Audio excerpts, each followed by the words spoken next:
오늘 말씀은 누가복음 16장에 기록된 불의한 청지기 비유입니다. 예수님께서 말씀하신 비유 가운데 가장 성도님들이 좀 난감해하시는 비유인데 사실 그렇게 어렵지는 않아요. 포인트를 짚고 넘어가면 뭐 그렇게 어렵지 않습니다. 주인이 칭찬한 부분을 정확히 파악하면 되죠.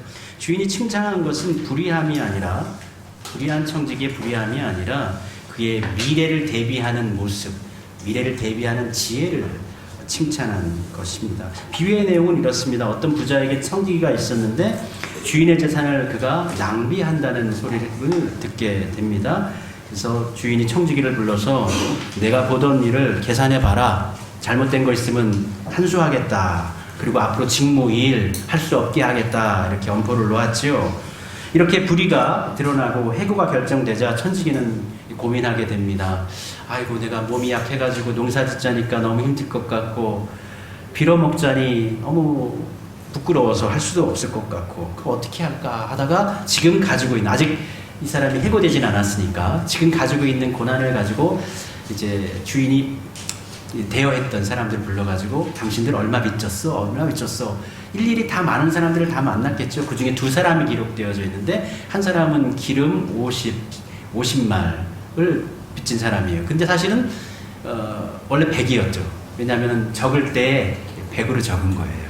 50을 빌려줬는데 적을 때부터 100으로 적어가지고 같은 동족이지만 이자를 안 받은 것처럼, 그렇게 이후의 사건의 흐름을 보면 이제 그렇게 기술이 됩니다. 당시의 현행에, 당시의 사실 시대적인 간행이 또 그랬어요. 밀도 그렇습니다. 80석을 대여했는데 100석 대여한 것으로 기록을 했지요. 그래서 다 그러면 원래의, 당신이 원래 유대인으로서 우리에게 빚졌던 거 밀 80석과 기름 50말만 기록하십시오. 그리고 나중에 이제 그가 이제 자리를 잃어버리면 그에게서 좀 자리를 잡고 좀 이렇게 도움을, 물질적 도움을 받겠다라는 심산이 이루어진 것이죠. 이 비유 속에는 불의한 사람이, 이제 우리는 한 사람만을 보는데 불의한 사람이 이제 두 사람이 등장합니다. 첫 번째는 주인의 재산을 함부로 허비하고 낭비한 사람이고, 또 그 임의적으로 주인의 그 한수해 받아야 할 재산을 감액시켜준, 그것도 사실은 불의한 측면이 있죠. 그래서 불의한 청지기, 주제처럼 청지기가 불의하고, 두 번째로는 이 주인도 그렇습니다. 이 주인은 유대 사회 속에서 본인 스스로가 농사를 지은 것 같지는 않아요. 농장을 경영하고 있는 것 같지는 않고 농산물을 중간에 유통하는 사람인 것 같아요. 그가 농작물을 이제 사가지고 가지고 있는데 현물을 가지고 이렇게 현금으로 대여를 해주는 것이 아니라 물자를 대여해 주면서 이자를 받는 농산물 대여업, 고리대금업, 농산물을 통한 고리대금업을 하고 있는 사람이죠. 근데 이것을 사실 나쁘게만은 볼 수가 없어요. 사람 살아가는 데 있어서 돈을 빌려주고, 필요할 때 우리 돈을 빌려야 되잖아요. 사업할 때도 필요하고 가정경제가 어려우면 돈을 빌려야 되거든요.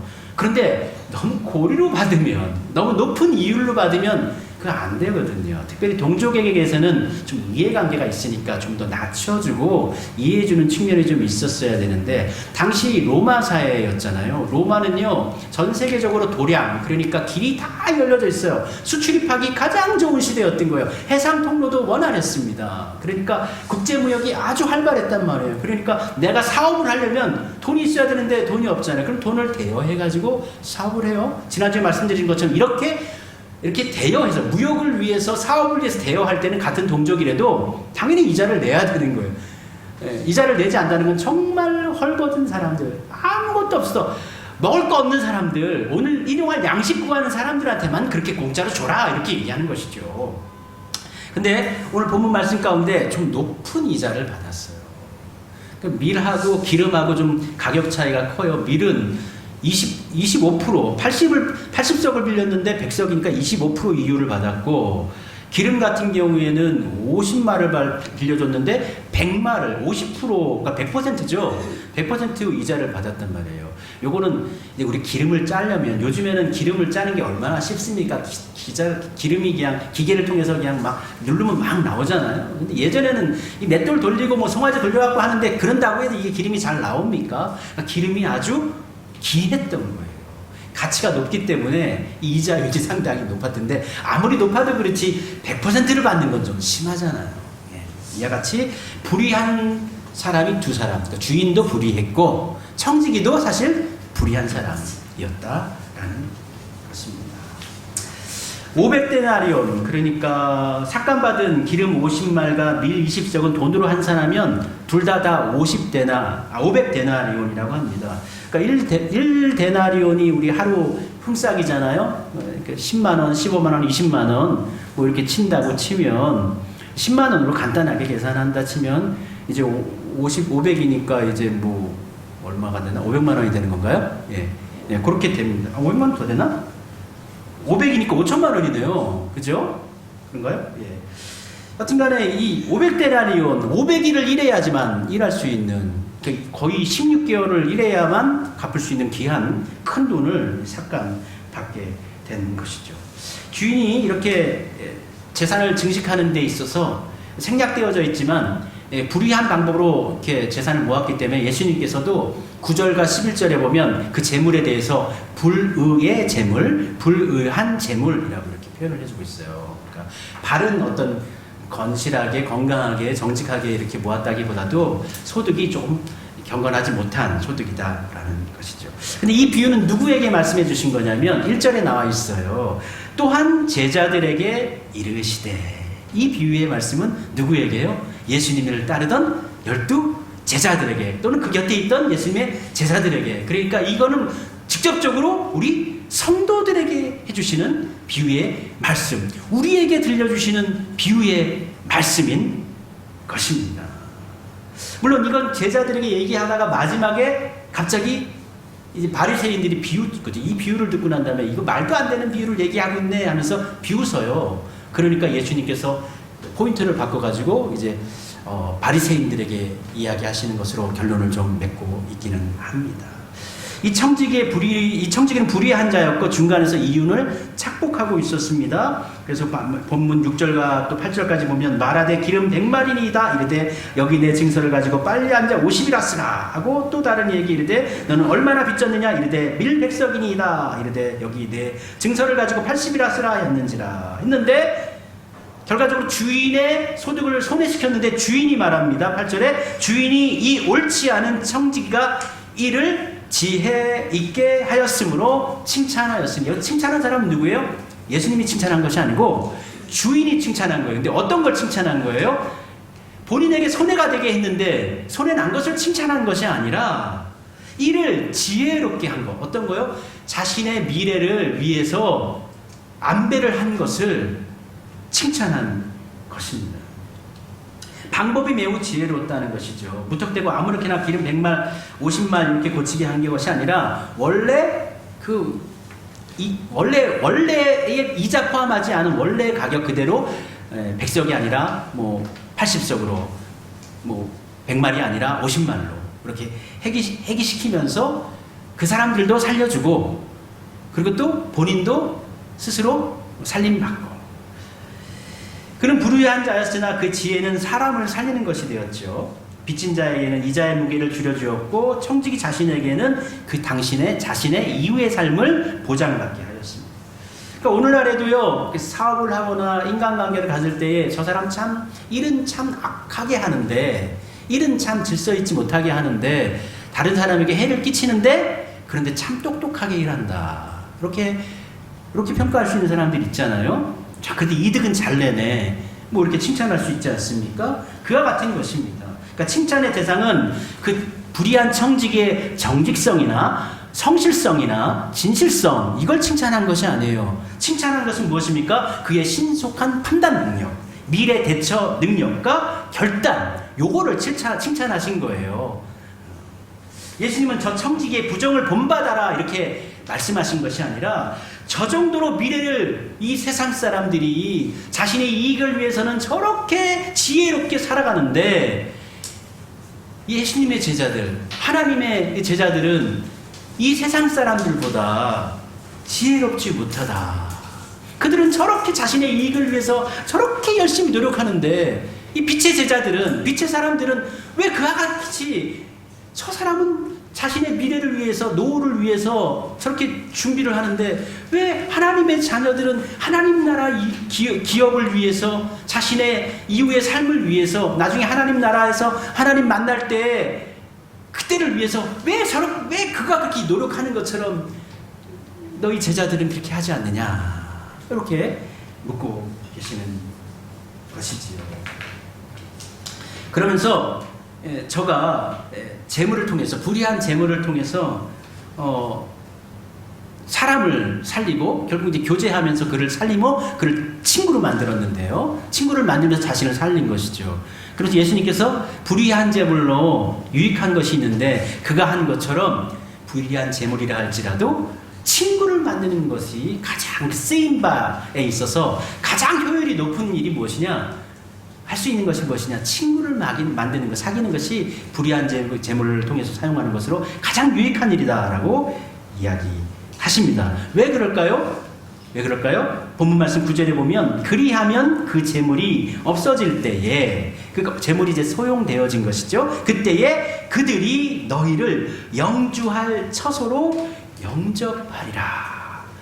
내가 도와줬던, 불의한 재물을 빌려줘가지고 또는 나눠줘가지고 먹고 살았던 그 사람들이 나를 영주할 처소, 하나님 나라에서 나를 거주하도록 합니다. 그러니까 그 사람들이 집을 지어주거나 하나님 나라에서 나에게 어떤 구원을 허락하거나 구원이 보증이 된다는 얘기 아니에요. 이 이야기는 하늘나라 갔더니 하나님 앞에서 그 사람들이 제가 저 사람이 후원해준 돈으로 선교를 했고, 제가 저 사람이 물질을 도와줘가지고 먹고 살 수가 있었고, 저 사람이 교회에 헌금을 해가지고 교회가 교회 사명 감당하게 했고, 그래서 저 사람이 있어서 우리가 살 수 있고, 저 사람이 있어서 우리가 구원받았습니다 라고 하나님 앞에서 구원의 보증자로 그들이 역할을 해준다라는 것이에요. 그러니까 재물을 쓸 때 어떻게 써야 되느냐? 친구를 사귀는, 영원의 친구를 사귀는 그것으로 너희들이 가지고 있는 재물을 사용해라. 예수님께서 독려하고 계시는 것입니다. 그러면서 11절에 너희가 만일 불의한 재물에도 충성하지 않으면, 이 땅에서도, 이 땅의 재물에서도, 이 땅의 돈에 대해서도, 물질에 대해서도 충성하지 아니하면 누가 참된 것으로 너희에게 맡기겠느냐. 우리가 그리스도인들의 신앙의 기준을 볼 때 평가하는 기준이 여러 가지가 있겠습니다만, 일반적으로 가장 첫 번째 얘기하는 것 중에 그 사람을 평가할 때 돈을 어디에 쓰는가, 그 사람이 돈을 어디에 쓰는가가 그 사람의 삶의 모습을 보여준다, 그렇게 우리가 평가를 합니다. 이건 기독교인들의 평가이기도 하지만 일반 경제인들의 평가이기도 합니다. 철학하는 사람들의 평가이기도 합니다. 우리의 소비 생활이 어디에 가 있는가가 우리의 관심사가 있는 것이고, 우리의 생각이 가 있는 것이고, 우리의 삶이 머물러 있는 거예요. 그래서 이 세상의 것에 불의한 재물로 충성하지 아니하면 어떻게 참된 것으로도 맡길 수가 있겠느냐. 이게 예수님의 말씀이에요. 지금을 돈을 함부로 쓰고 맡은 물건을 관리하지 못하고 약속을 지키지 못하면 누가 더 중요한 일을 맡길 수 있겠는가. 마찬가지로 현재 우리에게 맡겨진 시간, 돈, 능력, 기회, 재능, 이걸 어떻게 사용하시라는 거예요. 하나님 나라를 위해서 쓰라는 겁니다. 여러분, 하나님 나라를 위해 써야 합니다. 하나님 나라를 위해 살아야 합니다. 하나님을 위해 살아야 합니다. 우리 모두는 하나님께 인정받는 사람이 되어야 되고, 하나님을 위해 살아가는 삶으로 살아가야 됩니다. 주어진 하루하루의 삶을 알차게, 은혜롭게, 경건하게 하나님 나라를 위해서 살아가야 합니다. 이 비유를 통해서 예수님은 단순히 돈 이야기 하시는 거 아닙니다. 아니, 돈 이야기, 경제 이야기를 통해서 더 나아가죠. 이 경제 이야기를 통해서 영성의 문제로, 믿음의 문제로 예수님은 문제를 확장시키십니다. 돈을 어디에 쓰는가, 무엇을 위해 모으는가, 어떤 가치에 돈을 투자하는가, 이것이 우리의 믿음의 진정성을 확인시켜 준다라는 것입니다. 예수님은 바로 이 점에 주목하십니다. 그래서 불의한 청지기는 일시적인 집을 얻으려고 일시적인 친구를 만들었단 말이에요. 일시적인, 이 땅의 거처를 얻기 위해서 일시적인 친구를 만들었어요. 그렇다면 제자들은 어떻게 해야 됩니까? 영원한 나라를 위해서, 영원한 하나님의 나라를 위해서 투자하는 삶, 쓰는 삶, 시간을 소비하고 노력하고 봉사하는 삶을 살아야 한다. 저들이 이 땅의 거처를 위해서, 노후를 위해서 저렇게 사람을 사귀고 준비하는데, 너희들은 하나님 나라를 위해서, 다가올 하나님의 나라를 위해서 애쓰고 수고하는 사람 삶을 살아야 한다라는 것이죠. 이어서 8절에 이렇게 말씀하십니다. 이 세대의 아들들이 자기 시대에 있어서는 빛의 아들들보다 더 지혜로움이니라. 그러니까 이 땅에서는 그냥 재산을 모으려고 죽을 돌 그냥 바둥바둥 그냥 그거에 그냥 모든 그냥 영혼과 삶의 모든 것들이 다 집중돼 가지고 얼마나 똑똑하게 하나하나 빼앗기지 않고 모으면서 긁어 모으면서 지혜롭게 이 세상 사람들이 사는지 모른다는 거예요. 그런데 그렇게 이 세상 사람들은 노력하는데 빛의 자녀들은, 빛의 아들들은 나오잖아요. 빛의 아들들보다 더 지혜로움이다. 이게 뭐예요? 빛의 아들들은 그렇게 지혜롭게 행동하지 않는다. 그렇게 열심히 하지 않는다. 그러니까 이 말씀을 누구에게 들려주신 말씀을 예수님의 제자들에게, 바로 우리들에게 들려주신 말씀, 더 열심히 살라고 예수님께서 독려하시는 말씀입니다. 우리 모두는 지금 가지고 있는 시간도 어떤 기회, 능력 모두 다 처음부터 하나님께서 주신, 우리 생명 자체가 이미 하나님께서 허락하신 것이죠. 만물이 다 그분에게서 왔고 또 그로 말미암고 결국은 어떻게 해요? 그에게 돌아가는 것입니다. 하나님께 돌아가는 거예요. 우리 하나님께 돌아갈 때 여러분들이 무엇을 가지고 갑니까? 믿음 가지고 가는 것입니다. 은혜 받고 하나님 향한 사랑 갖고 가는 것이죠. 그 사랑의 보증이 무엇입니까? 지금 우리 살아가는 삶의 모습입니다. 여러분의 삶 속에서 소망이 드러나야 되고 믿음이 드러나야 되고 하나님의 사랑이 드러나야 합니다. 그러나 이 재물이 전제하는 것이 있어요. 아주 유익하잖아요. 사람을 살릴 수 있고 구원시킬 수 있으니까요. 전제하는 것이 있는데 이 재물이 너무 커져가지고 하나님의 자리를 대체해버리면 안 된다는 거예요. 하나님의 자리와 같이 이렇게 쌍벽을 이루면 안 된다는 거예요.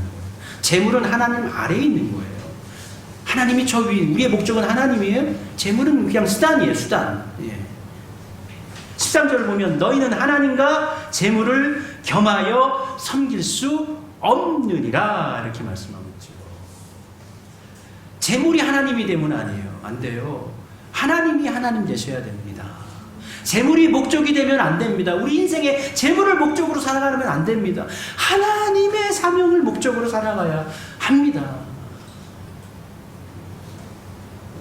근데 이 말을 듣고요, 옆에서 비웃는 사람들이 있었어요. 시니컬하게, 아이고 재물이 최고지, 이 세상의 재물이 최고지 하면서 예수님 말씀을 비꼬고 비웃는 사람들이 있었어요. 그 사람들이 누구예요? 바리새인들이었어요. 불의한 청지기 비유의 결론부에 이르러서 바리새인들이 등장을 해요. 14절에 보면 바리새인들은 돈을 좋아하는 자들이라 이 모든 것을 듣고 비웃거늘. 저도 돈 좋아합니다. 그러나 돈을 사랑하지는 않습니다. 가장 사랑하는 것은 우리 하나님입니다. 하나님을 위해서 돈이 있었으면 좋겠어요. 하나님을 위해서 쓸 수 있으면, 여유롭게 쓸 수 있으면 정말 좋겠습니다. 근데 바리새인들은 겉으로는 하나님 사랑한다고 하면서 실제로는 무엇을 더 사랑하고 있었던 거죠? 돈이 하나님이 되어져 있었던 거예요. 돈을 좋아했던 것입니다. 예수님의 비유의 결론부에 통해서 바리새인들에게 말씀하십니다. 바리새인들은 스스로 하나님을 믿는다고 생각을 했습니다. 그러나 실제로는 그들이 믿고 의지하는 것은 재물이었습니다. 그들은 이 말을 듣고 예수님의 말씀이 자신들에게 하신 것으로 듣고 비웃었습니다. 당시의 바리새인들은 부유함이 하나님의 축복, 전통적인 구약 성경의 해석에 있어서 가장 기본적인 특성입니다. 이걸 아예 무시할 수는 없지만 그것이 전부가 될 수는 없는 건데, 부유함이 하나님께서 허락하신 축복, 틀린 말 아니에요. 구약에 등장하는, 또 신약에 등장하는 또 믿음의 어떤 믿음의 역사 속에서 길을 걸어갔던 많은 사람들이 자신의 부유함을 통해서 하나님의 나라를 위해서 헌신했고 쓰임 받았고 그 물질을 사용했습니다. 부유함이 필요합니다. 구약의 많은 사람들이, 아브라함도 부자였고 다윗도 부자였어요. 다윗이 얼마나 많은 부자였어요. 그 많은 재산을 다 어떻게 해요? 하나님 성전 짓기 위해 다 준비하고 예물로 바쳤지 않습니까? 그랬습니다. 부유했습니다. 그러나 바리새인들은 이를 왜곡했습니다. 우리가 부자가 된 것은 하나님이 우리를 인정하신 증거다 라고 단정을 줬어요. 그러니까 이 땅에서 살아가는 사람들이 부유한 사람이면 저 사람은 하나님이 축복해 주셨기 때문에 부유한 것이다. 이 땅에 살아가는데 가난하거나 어떤 병이 들었다? 그럼 하나님께서 저 사람을 사랑하지 않는다? 심지어는 저 사람은 저주받은 사람이다? 그렇게 이분법적으로 구분하고 배격을 했던 사람들이 이 바리새인들이었던 것입니다. 근데 예수님은 그것이 너희들만의 착각이다라고 이야기해주고 계시는 거예요. 너희들은 그렇게 하나님을 믿고 있는데, 너희들 그렇게 믿고 있는데 예수님은 그것이 착각이다라고 말씀하십니다. 그들은 청지기보다도 도덕적으로 훨씬 의로워 보이기는 했지만 예수님의 눈에 보기에는 오히려 청지기보다 더 큰 문제를 가진 사람들이었습니다.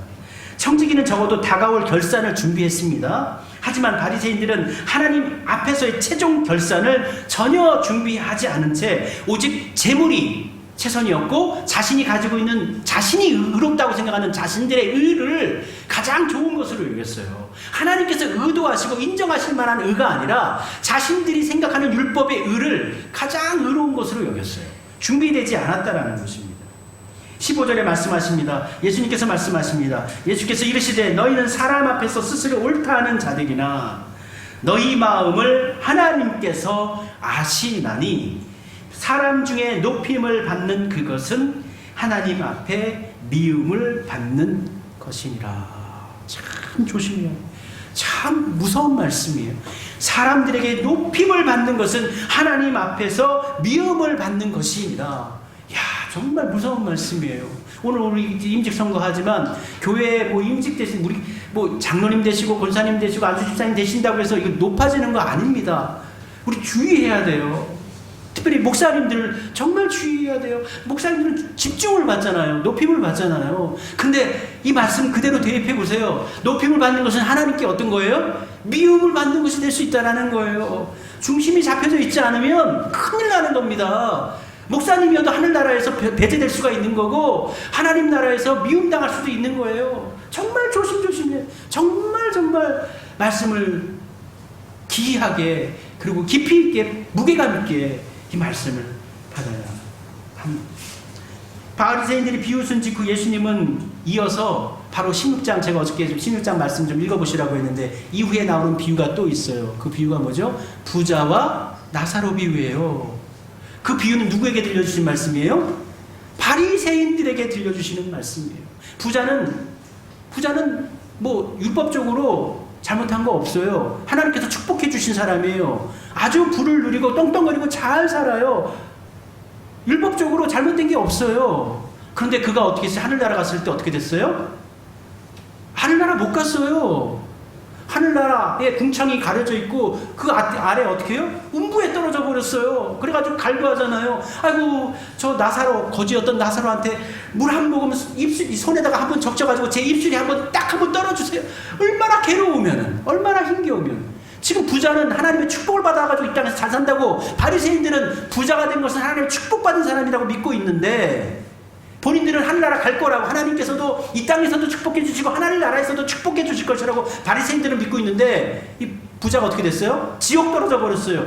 이거 누구에게 얘기한 거예요? 바리새인들 너희들도 이와 같이 부자와 같이 지옥에 떨어질 수 있다 얘기해 주고 있는 거예요.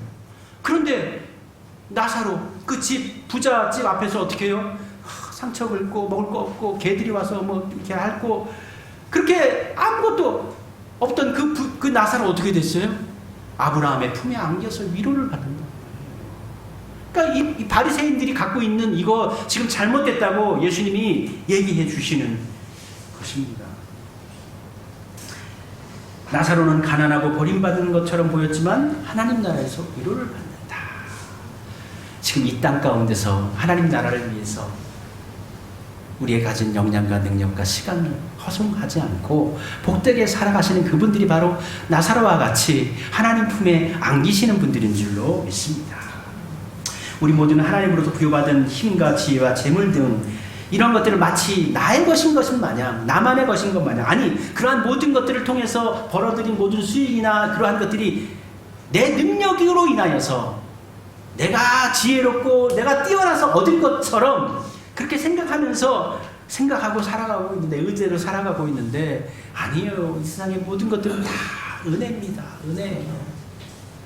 하나님의 은혜로 된 것이고 혹여 내가 뛰어난 지혜가 있었다 할지라도 그 지혜 역시도 하나님께서 우리에게 주신 것이고, 이 세상의 제아들은 그래도 어떻게 보면 사람들은 지금 뭐 인구는 뭐 넘쳐나가지고 80억이 넘는데 제한은 어떻게 해요? 제한적이지 않습니까? 그런데도 불구하고 내가 다른 사람들보다 더 많은 것을 가졌다라는 것은 어떤 면에서는 기쁜 일이지만 다른 사람들한테는 조금 좀 미안한 마음도 가지며 살아가는 것이 그래도 좀 온유한 마음이지 않겠습니까? 그러므로 우리에게 주어진 시간과 기회 여건, 여러분들 연세가 드시고 나이가 드시고 할아버지 할머니 되시면 쓰지도 못해. 돈 많아도 돈 쓰지도 못합니다. 여행도 다니지 못해요. 잘 먹고 싶어도 먹지 못합니다. 지금 좋아하는 음식 아무리 먹고 싶어도 나이가 들면은 맛도 없어져요. 있을 수 있을 때, 능력이 될 때, 할 수 있을 때 인정받고 하나님 위해서 더 열심히 살아가시기를 바랍니다. 이 모든 것들은 우리가 이 땅에 사는 동안 하나님께서 우리에게 맡겨주신 것입니다. 맡겨주신 것을 받은 사람은 우리 성경 언어로 뭐라고 하지요? 그들을 가리켜 우리는 청지기라고 합니다. 청지기는 내 것이 없어요. 맡겨주신 것을 따라서, 그 소명 따라서 그 직분 감당할 수 있기를 원합니다. 오늘 본문에는 불의한 청지기가 나오는데, 그 불의한 청지기는 자기 잘 살겠다는 그 계획만을 가지고 칭찬을 주인으로 받았지만, 여러분들은 불의한 청지기가 아니라 의로운 청지기가 되어져서 삶의 모든 영역에서, 모든 삶의 시간들, 세월 속에서 하나님의 은총을 족족족족 새기시고 하나님의 기억에, 하나님의 시선에 주목을 끄시고 하나님께 인정받으시는 선한 청지기의 삶을 여러분 살아가시기를 바랍니다. 10절과 11절에 이렇게 기록하고 있습니다. 지극히 작은 것에 충성된 자는 큰 것에 충성되고, 지극히 작은 것에 불의한 자는 큰 것에도 불의하니라. 너희가 만일 불의한 재물에도 충성하지 아니하면 누가 참된 것으로 너희에게 맡기겠느냐. 이 말씀을 유념하시도록 합시다.